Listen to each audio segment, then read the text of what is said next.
Go live with Louise Pittman. Hopefully she'll be joining me. There she is. It works. Hi. Oh, you learn something new every day.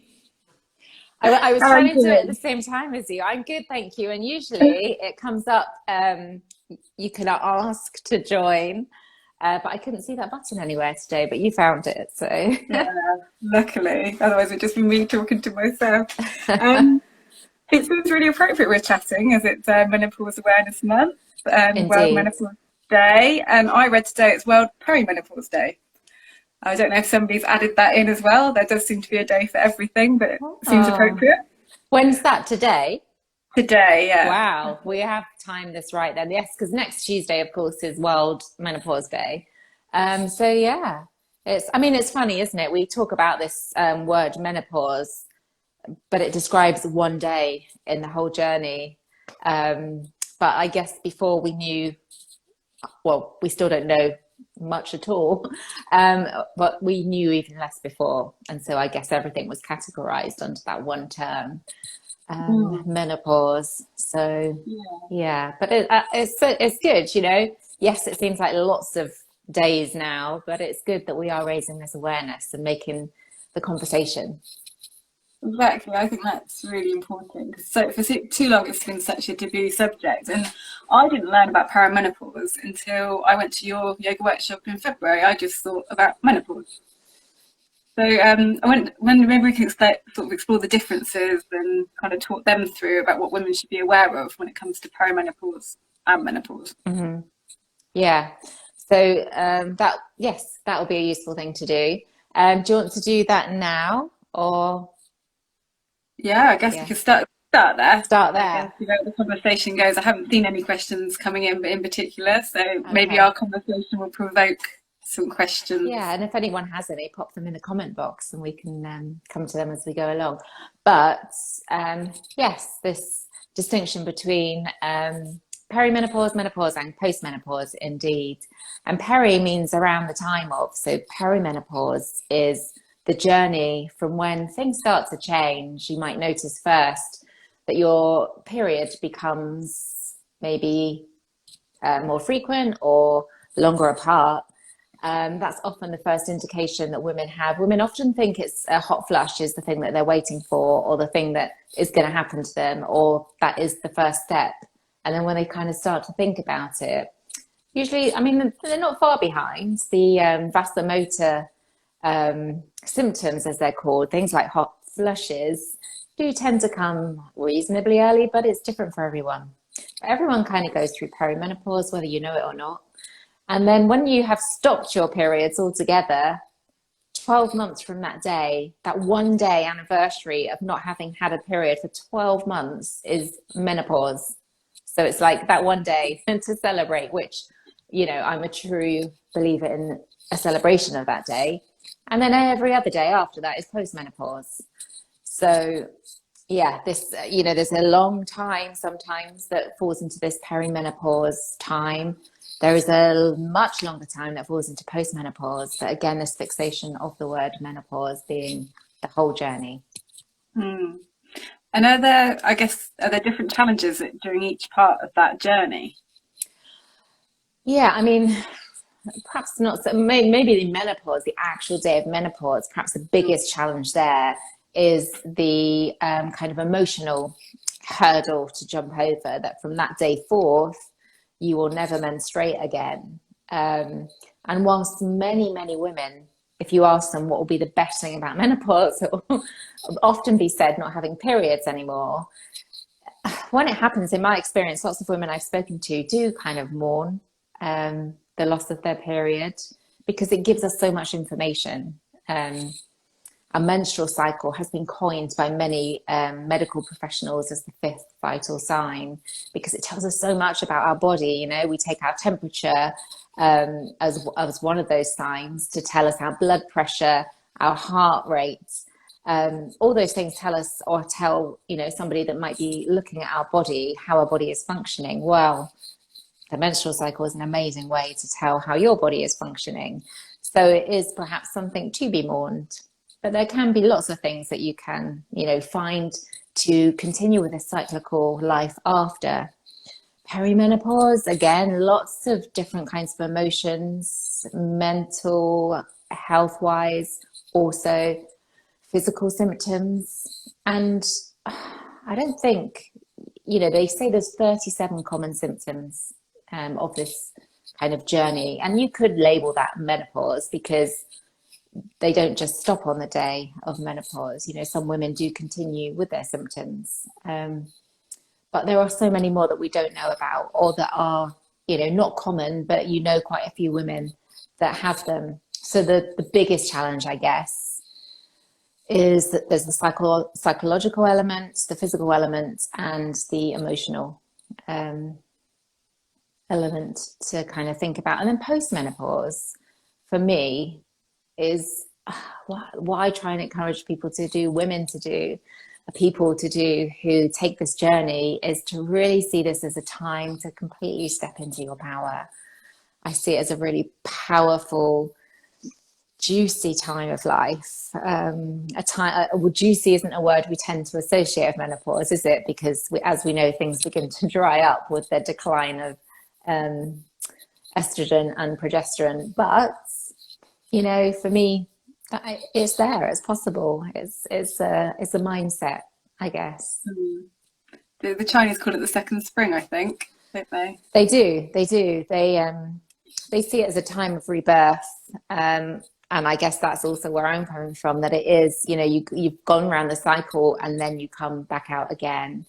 They see menopause, and I'm doing some work with the Red School, and the Red School, I don't know if you know about them, or if anyone that's listening now or later, they kind of coined the phrase menstruality, and they talk about menopause as a death and rebirth. So it's the same kind of thing, although there's lots of different approaches and ways to kind of really tune into the energy. It's about what works for you, isn't it, I guess? But yeah, a second spring is a really beautiful way to look at it. Yeah. And actually, there's so many similarities. If you think about puberty and in the traditional Chinese model, that would be the first spring. There's so many similarities. We get this surge of hormones then, and then we get this big, backwards retrograde surge of hormones declining. And we can adopt behaviors that can be similar. Lots of women talk about being really frustrated and really angry and cross and losing temper around this time. It's kind of either information, is your body telling you it wants a certain thing from you, but it's also certainly connected to hormone shifts in the body. Yeah, I mean, certainly that's something I can relate to, just sharing personal experience in the past year. I can feel myself getting more irritated with my children, bless them. And it's not, they're just being children, and I have to walk away. I've been a very calm person most of my life, but now sometimes I have to walk away, and it's a complete change in my personality, and I don't like it. And this is the thing that kind of starts to trouble us, and this is why it can be a difficult journey to navigate, because aspects start to come into our lives that we don't like. We start to adopt behaviors that we're not familiar with and we're not happy about. And so it can be immensely frustrating when that isn't the way we want to live. I don't want to lose my temper. I don't want to I don't want to be irrational. I don't want to just blow up at the simplest thing. I remember having a full-on disagreement with a parking machine once. I mean, like, what? It's an inanimate object. But because it was like messing with there were the days when you couldn't tap, you had to feed money in, and I completely lost it because this machine was just really playing me up. And then afterwards you just think, what just happened? What was that all? Where did that come from? Why am I stood in public shouting at a parking machine? But my biggest friend there was ashwagandha, a herb that has been used in Ayurvedic medicine for centuries. It was my biggest savior for keeping that kind of balance to my temper, I guess. Oh, that's a good one. I have to look that one up. And I guess this conversation would be complete without a talk about yoga and the role that can play as well. Yeah, definitely. I mean, yoga has been an absolute tool for me at different times in my life to deal with different things, most particularly bereavement and grief after losing my mum. Um, I just saw how kind of amazing yoga was at just supporting me in my journey there. And in fact, that's when I decided that I wanted to start teaching yoga, because I just thought, oh my God, if this is just such a magical tool for positive change, everyone has to do it, you know? Um, and since I've had, since I've been going through this journey, because I've armed myself with as much information as I can about menopause, I've asked for things that perhaps not everyone would think to ask of. And I've had lots of luck. I've been for a DEXA scan, which tests your bone density. I've had tests for cardiac health. I've had support with urinary health. And so I kind of every time I go and speak to someone, they're like, no, you're absolutely fine. And I kind of think that that's yoga. I kind of think that, I was talking to someone I used to work with about menopause the other day, and she said, but sorry, do I not forget that you got off completely scot-free? I said, no, I didn't, but I managed it differently. I didn't feel like I had to constantly talk about my symptoms, because I just explored ways to deal with them. I had my yoga practice that supported me beneficially. And so, yeah, for me, yoga is a really positive thing for your mind, certainly, for your body, absolutely. But just kind of helping you be in the moment and making sense of what goes on around you. Not least the positive influence that yoga has on your body, your physiology, and some of the postures that we use, like twists, for example, how they can help just with the balancing of hormones within the body. Okay, that's interesting. So yeah, there's specific postures that actually help balance hormones. Yes, and there are many postures too that just help. Lots of the stuff that turns up for us in perimenopause has very big similarities to PMS, premenstrual syndrome, premenstrual tension. And so I found that yoga can be a really supportive tool with moving through that energy, rather than just letting it sit on you and then you becoming very frustrated or upset or angry. Using yoga as a tool for positive movement through. Okay, that's good to know. I think one of my favourite things from your workshop was the women's circle and the sharing. That was lovely, just hearing other people. Perhaps you could talk through that concept, the women's circle. Yeah, so a women's circle is just a really beautiful space to have space held for you. So the person or people facilitating the circle are just there to kind of maybe guide, but not tell, to support, to hold space, so that the women that are sat in the circle can really share what it is that is resting upon them. So, there's space to talk, and there's space to not talk. There's space to be heard, be seen. But, some people, for them, sharing isn't something that they are naturally inclined to do. But I've seen even people that come saying, no, I can't share. In time, it feels right, because it's such a supportive space. And initially, when you share whatever it is that you want to share, there's usually a time limit, so you don't have to talk. You don't have to feel, oh my God, I'm going to have to recite an essay of how I feel today. You can just drop one word into the circle. But also that it's on the premise that the rest of the circle aren't there to kind of tell you. They're not there to say, oh, do you know what? I've had this experience and I can tell you exactly what to do. And they're just there as a listening ear, as a supportive arm around you. And it can just be so kind of powerful for women that don't have that, or maybe do have that, but it's a space to talk about things that you don't always talk about with your circle of friends, perhaps, or family, just so you can come and really, you know, be with other like-minded women in a space that's safely held. And there's usually kind of a learning point or a sharing point, and not always. Sometimes it's just about the share, but often, you know, the ones that I like to lead are usually around full moon or new moon.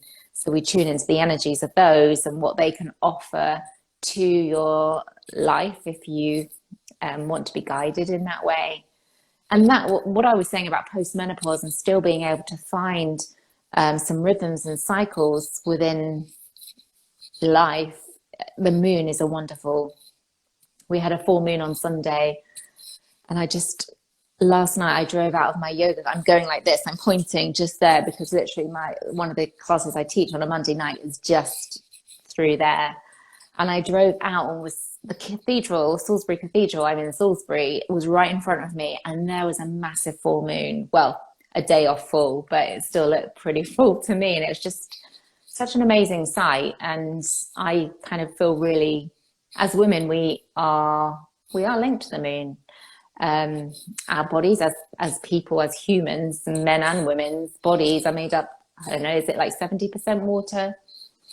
And so the same tidal pull that the moon has on the planet, on the oceans, it's inevitable that we are going to feel that fluctuation too.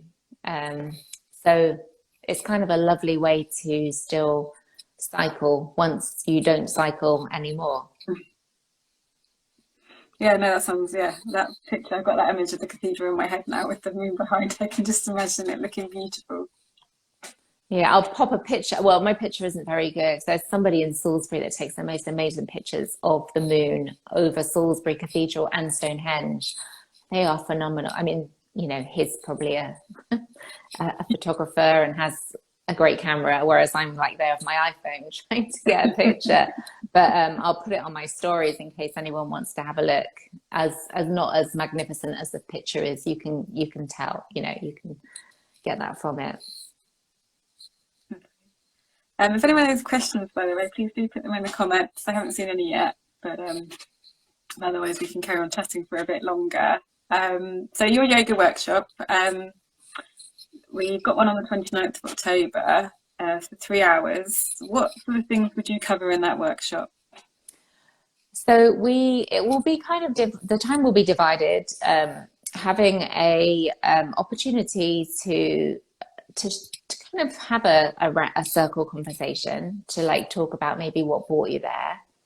And generally at the beginning of these things, we say less than at the end of the circle together.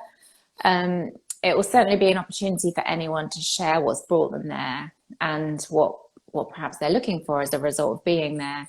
There'll be a yoga practice, which will probably take up a good hour of the time that we spend together.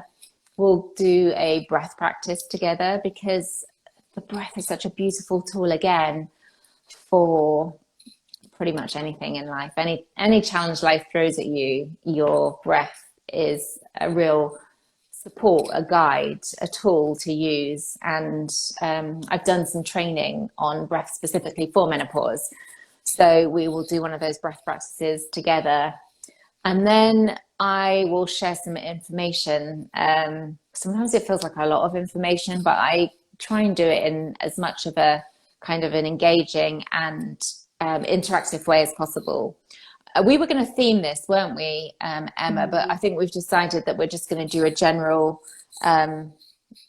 information sharing on kind of what happens around these kind of stages. What can women expect? What perhaps can they do? And a lot of what I talk about is natural solutions during this journey. And that doesn't mean to say that I am against HRT. I am not. I think HRT is a wonderful tool. And of course, you know, I have 2 children, for example, who have underactive thyroids. So they have to spend their entire life taking thyroxine just to help them function. Well, thyroxine is a form of HRT, right? It's a replacement hormone that they're being given to help them to function in their life. So if women need estrogen and progesterone and, you know, testosterone, although that's not licensed yet for women to function, then they absolutely should take it. But there are also other things that can support HRT. There are things that many women can't use HRT or don't want to in some cases. And so there are other options for those as well. Yoga, obviously being one of them, breath practice, but then a whole host of other things that I like to practice that I will share about on the day. Yeah, I was thinking we hadn't touched on HRT, so I'm glad you brought it up. Yeah. So they're still finding things out about estrogen, aren't they? And what actual role it plays in the body. It's not just a sex hormone; it has impact all over. Yes, no, we kind of, it's grouped under the sex hormones, isn't it? But we have estrogen receptors over all of our entire body, and therefore once it starts to decline, then of course we're going to feel that in more places than just take our journey towards, you know, post menopause when we are not going to be reproducing anymore. You know, it's not just in our bodies to help us reproduce. It's there, you know, for bones, for teeth, for hair, for brain. Every part of your body has a receptor. So it is a really important hormone in the body. Yeah. So absolutely. You know, some of the tests I had done were to see if I should take HRT. And if I'd have been advised that I should, I would have, but I wasn't, because my bone density, when they measure your bone density, it's against, this is why I say to women, you must start preparing for menopause at 35, because 35 is the measure from which your bone density then starts to decline. So 35 is peak. Your late 20s are actually like the most peak time of your bone health. And then it kind of becomes a little bit static. And then when menopause starts, it starts to kind of drop. There's a big drop at some point, and then it peters off again, but it continues to decline. And so it's so important to do other things apart from yoga. You know, in my yoga classes, we do weight bearing, we do balance, we do resistance, and all of those things, weight bearing exercise, resistance, things that increase your heart rate are all needed to support you through your journey. So yes, if you need some other way to have those in your body, then HRT for sure. But I speak to too many women that say to me, okay, so I've been taking HRT now for 3, 6, 12 months. It's not made a difference. So what am I meant to do? Because it's one of the things that can help support our journey, but it is by far not the only thing that can support the journey. So other things need to come into play. That is so interesting, saying, you know, 35, because you think, like, even now, I mean, I'm 41, it still seems like it's a distant thing, even though I now know I'm probably at the start of it. It's something that you think about in the 50s, you know, it'll be ages away, we don't have to worry about it. Absolutely, yeah. And you know, they say that the more prepared you can, the more you can prepare, also the more ovulatory cycles that you can have as a woman. So if you are if you are younger, have as many ovulatory having as many ovulatory cycles as you can. So as many kind of full cycles of periods, and your body keep going through that, that's that 28-day or plus minus however long your cycle is, can really help with supporting bone health, etc. in your body. So yeah, it's a science all of its own. It really is. But you know, one of the benefits, again, I've heard women say that one of the benefits is that they don't have the period anymore, that they don't have to use contraception anymore. But lots of women choose, again, not to take or use any kind of contraception anyway. So it's all about just tuning into our bodies, feeling into our bodies, knowing what our body needs, and listening in. Some of what I kind of talk about sometimes is the same as PMS. some of the symptoms of menopause are our body's way of telling us that it doesn't like something, or we need to stop doing something or start doing something. And that's not always kind of something that we want to hear, because we want to fix. We don't want somebody to kind of sound like they're blaming us. And absolutely, it does not come from a place of blame. But same as menstrual cycle awareness, the more that you kind of work with the ebb and flow of your cycle, however long it is, and you honor the times in your cycle where you have more energy and less energy and adapt your life around that, the same as you can kind of tune into some of your symptoms. You know, there are some things that exacerbate symptoms, so we can pull back on those. And that's the kind of thing that we'll be talking about at the workshop, is like how you can live your best life through this time and beyond. I guess to wrap up, maybe, what's the one thing that then you would like, you know, the people that are listening now to take away? Just one piece of advice to keep in mind when it comes to perimenopause and menopause. Don't fear it. No, don't fear it. Don't see it as a negative. Don't, you know, it's gonna happen to all of us. So the more armed with information that we can possibly become, the more ready for it we can be, the greater the experience, and believe that it can be, you know, it doesn't have to be something to endure. It can be something to celebrate it. That's great advice. Is there anything we haven't covered that you'd like to chat about? More than likely, but I hope that we could talk for hours. I normally can with you. I hope that's been useful, and I hope it inspires anyone to come along. And if anyone's got any questions, please comment on this once you post it, or drop me a private message if it's something that you want to ask privately. But yeah, come along. We'd love to have you at the workshop. And Altus Life is a beautiful place if you've not been there before, and it will be a wonderful it is morning, isn't it? Yeah, 10 till 1, I think. 10 till 1. 10 till 1. Yeah, so it'll be a beautiful time that we spend together. So yeah, do please come along and join us. Thanks, Louise. That was really great. Thank you. And I look forward to seeing you soon. Yeah, see you soon. Thanks everyone for joining. Thank you. Bye. Bye now.